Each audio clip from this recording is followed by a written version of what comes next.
Когда огонь горит в камине старом, потрескивают изредка поленья, и отблески его мерцают так заманчиво, приоткрывая тайны бытия намеренно, а за окном стремится дождь к земле, и пахнет терпко роза на окне, то вмиг такой мы, будто в мире оказавшись сказочном, коснуться тайны захотим загадочной, узнать секреты все реки забвения, услышать спрятанные в тайны откровения, коснуться прошлого, которым станем мы однажды, испив воды реки забвения отважно. И тайна эта нас терзает неизвестностью, и тайна эта нас пугает всех, и неудачников, и обреченных на успех.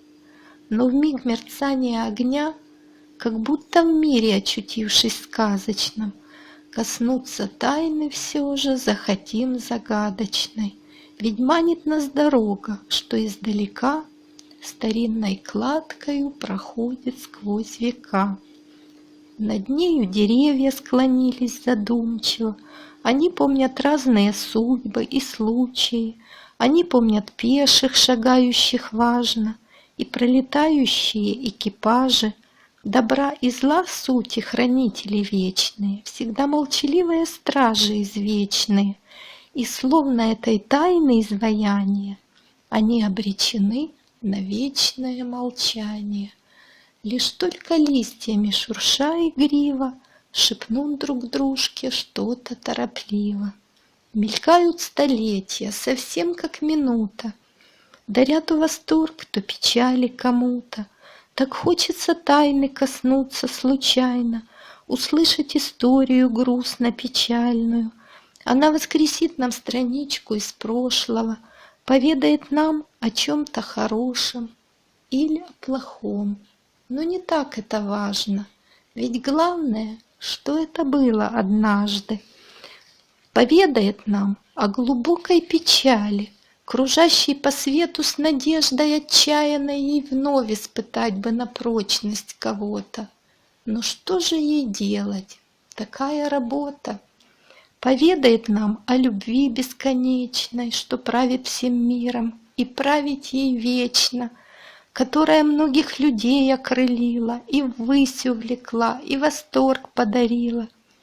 Мы в повести этой столкнемся с разлукой, ворующей крылья, ломающей руки, бросающей в бездну тоски и бессилья, и падаем вниз мы, когда мы без крыльев.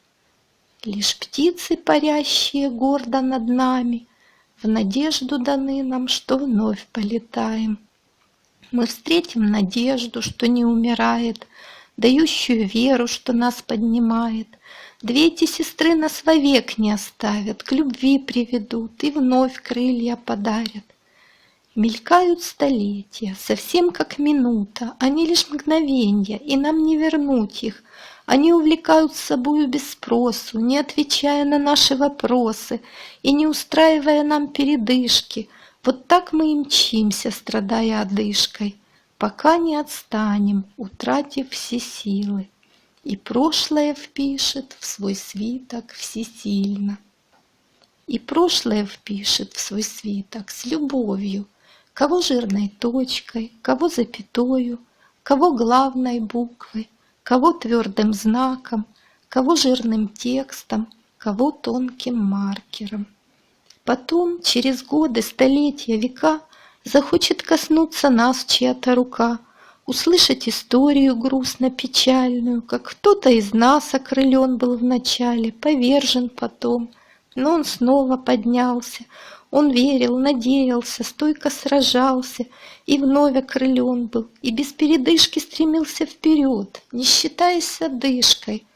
Потом он устал и стал маленькой точкой, а жизнь кружит сыном его или дочкой, которые тоже бесспорно однажды должны прикоснуться к той тайне отважно, к той тайне из множества судеб, которых наш мир никогда не забудет, Веселых и грустных, и сильных, и слабых, и добрых, и злых, и беспощадных, прощающих всех, и открытых душою, и замкнутых плотной высокой стеною, ведущих, ведомых, медлительных, быстрых, и мудрых, и глупых, и хитрых, как лисы.